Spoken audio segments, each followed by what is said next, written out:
And welcome back. So we transitioned sports here a little quick. So we're going from golf to women's basketball. And for the first time ever in my broadcasting history, I get to interview a sibling pair, which is kind of interesting. But I've got Cammie and Caitlin McEldowney with me here, both on the IU East women's basketball team. And so far, been an exciting season. You guys are going to nationals coming up here soon.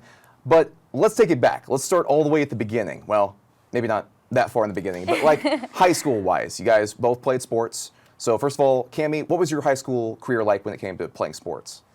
So we are three-sport athlete. We played basketball, volleyball, and softball. We were very successful in volleyball. We went to state. We've won state. Basketball, we've won state. And softball, I think we were MAC champions, so our conference champions. So, I mean, we have been very successful, and I'm so thankful for Versailles because it was just a small town community, and just to give back by winning and having fun and doing it meant a lot. And Caitlin, you are also from Versailles, obviously. So tell me a little bit, is it weird to have an older sister in high school like that when you're both playing the same sports and kind of doing the same thing? Like, did you ever get picked on for that? Oh my goodness. I used to have the name of, you're Cammie's youngest sister. I'm always Cammie's younger sister. And it's kind of carried on to IU East, but I mean, I don't mind. I mean, me and Cammie are best friends, and everyone gives us like crap about it because it's like, oh, it's so cringy, but I mean, she is. We're just really close, and it's really neat to have a sister on the team.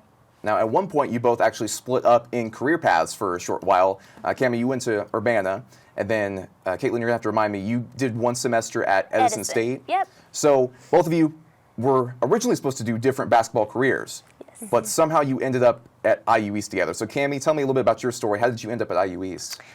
So I went to Urbana University, and that's obviously in Ohio, and we shut down for COVID and financial issues. And so when that shut down, I was in the transfer portal, and I was just contacting as many coaches as I could. I really wanted to stick at home because I am a family-oriented girl. So I really love being close to home. Money always plays a factor, and IU East was just the best fit for me, so yeah. And Caitlin, you only had one semester, so what happened there? So I started my journey at Edison, and then of course COVID shut down the season, and so I had the opportunity to come here. Coach Selhoris gave me a financial amount that would help out. They had a 4-year program at IU East for nursing. Edison was only a 2-year, so I figured that was a really good. And then it was also close to home, which was very important to me as well. And did you both ever think that you would be playing college ball like this? Heck no. No. Heck no. I didn't think we would play ever again together, so this was a really cool opportunity. So tell me a little bit about that dynamic. I'm sure that at practices and games, it might be a little bit weird. You say you guys are close friends. Mm-hmm. Is there ever a rivalry at all, or is it just? Yeah. Okay. We're so competitive. So at practices, we always go at it, and like coach always has to separate us and be like, "You guys need to chill out for a second." But we've always just played together and kind of made each other better in a sense of way. Yeah. And how would you describe the culture at IU East? I've asked a couple other players on the team. I haven't heard anything bad yet, but switching from colleges, obviously you're switching into a different coaching style, a different game plan. What was it like making that transition, and what is IU East like as a team? I would say it's a tight-knit family. We have each other's backs. We go through challenges and struggles together, especially in the summer and during Christmas break when everybody else is at home and having fun. We're here and we're putting in the work. We're going through all these struggles and challenges that we're like, is it really worth it? And then we always back each other up and like, we're gonna go far this season. It's all gonna be worth it. Like, it's gonna pay off. And to have each other and to go through that with each other is something really special. Caitlin, you have anything to add there? I mean, it's just really cool that we have a group of girls that, like, you don't have to spend a lot of time with outside of basketball, but we choose to do so because we are just so close and friends. Now, what do your parents think about all this? Since they have 2 daughters playing at the same college, have they been to a lot of games? Are they there supporting you every step of the way? Yes, they come to almost every home game they can. Our family's full of teachers and coaches too, so obviously they have their own basketball seasons, but they always make the time, and when it's available in their schedules, they'll come in and support us. So yeah, they are very supportive. Here. It's first time at nationals, I'm assuming, for both of you. So Cami, I'll start with you. What are your thoughts on it? Like, what are you expecting going into this game?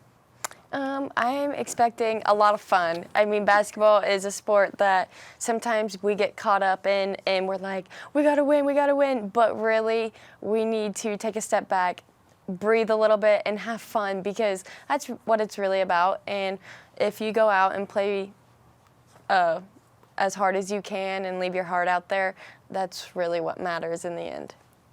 And Caitlin? I mean, it's just a really neat opportunity, because we didn't think we were going to be playing in Kansas, and like we thought we were going to stay in Indiana, so it is such a cool opportunity to go to a state that we've never been to.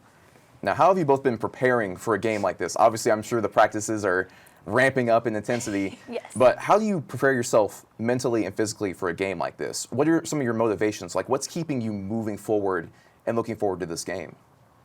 Do you want to answer? You can go first. So we obviously ended our tournament, conference tournament, and so we kind of shut off a little bit, and we're like, oh, we're done.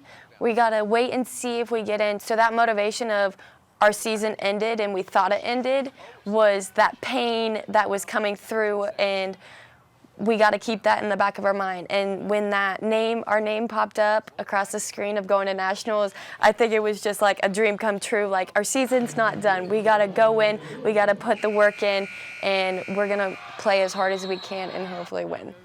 And not having a season last year really motivated us to get better in the summer and put in that work in the off season to have this opportunity to go into nationals.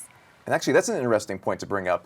Having the fact that there really wasn't a season last year. COVID messed up a whole lot of stuff for IU East in many sports, especially women's basketball. So, Cami, I'll start with you. Like, how has COVID affected your perception of the game of basketball and just the way that these seasons have played out? To never take things for granted and to appreciate it while you have it. One of the reasons she did come here was to play, and so she came here in December and then it got shut down. So it was like, wow, like, things do get ripped right under you. So it's like just having that opportunity to play and to play at a national tournament, it's like, give it your all. Yeah. And Caitlin, what about you? I mean, she said it best, like, you can't take anything for granted because anything can just be stripped away from you.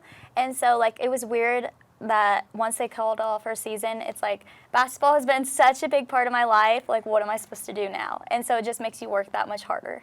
And that's also a good question, too. After college, Cami, you were just recently honored for Senior Day. Caitlin, you just pretty much started, so you got a little bit of time left to play. But where do you see yourself going in the future? Like, what are your majors? You know, what are you trying to plan for the future, for future careers? And I guess another good question would be, do you actually see yourself maybe coaching or still staying involved in basketball when you leave IU East? So Cami, we'll start with you. So I am education major, early childhood education, and a minor in special education. So obviously I'm going to be a teacher somewhere. I really hope to be around my hometown or in that area. I am looking to coach either basketball, volleyball, softball, anything I can do to be a part of that community a little bit better. And I'm just looking forward to the next chapter in my life. So yeah. And Caitlin, what about you? So I am a nursing major, and that is very time-consuming. So I would love to coach, but I'm just not quite sure with my schedule yet. And I mean, do you ever see yourself like getting involved in more in hospitals? Because I'm sure that Reed partners with IU East and things like that. Have you actually gotten a chance to go out there and volunteer or be a part of hospitals and stuff like that? So I volunteered at Wayne Healthcare in Greenville, Ohio, and then we just started clinicals at Reed, and I really like the oncology unit, so I'm thinking that's more of my route. And Cami, I know that you're actually working with a kindergarten class. That's got to be stressful. Tell me a little bit about that. Yes, it has been very stressful with trying to balance everything with basketball right now and trying to work around practice schedule because I am there from 7 to 3 o'clock every day. So either pushing back practices later or me even going in the morning, I've done that. And it has been so rewarding, and I love teaching, and it is my calling. So, I mean, I'm excited to wake up every day to put in that work at basketball and then go teach all day. So, yeah. So with all that in mind, I want to ask this final question, knowing that we've got a teacher, we've got a future nurse, we've got a national game coming up here soon, a national tournament overall. Starting with you, Cammie, what is one piece of advice you could give to a student in high school transitioning into college playing basketball? What is something that you could tell them to kind of make that transition easier or to help them throughout their college basketball career? I would say to find your why. We've talked about it a lot on this team. Once you find your purpose of why you want to play, why you want to do something, then that really helps you find your drive, your motivation. And my why is obviously my parents. They've been through a lot either this year or the past couple years. They've taught me adversity comes in your life and you have to face it head on and not to run from it. Those small moments that you think are really tiny and don't matter actually become your big moments. So just to appreciate everything and to never take it for granted is just the biggest thing for me, because it goes by so fast that it's just like enjoy it while it's there. And Caitlin, do you have any advice? I think she said it best. Never take things for granted. It's always going to be stressful. It's sometimes you regret, or you don't regret, but you think about like, oh, this is like really hard, but in the end, it's going to be worth it. Yeah. Well, thank you so much, McEldowneys, for coming on the show. Thanks the for first having ever us. time. And good luck with not only nationals, but also future endeavors. Thank you. And that'll do it for another episode of Inside IUE Sports. Please remember to pick up all trash, personal belongings, kids, and/or spouses as they leave the broadcast. I'm Travis Lang, signing off.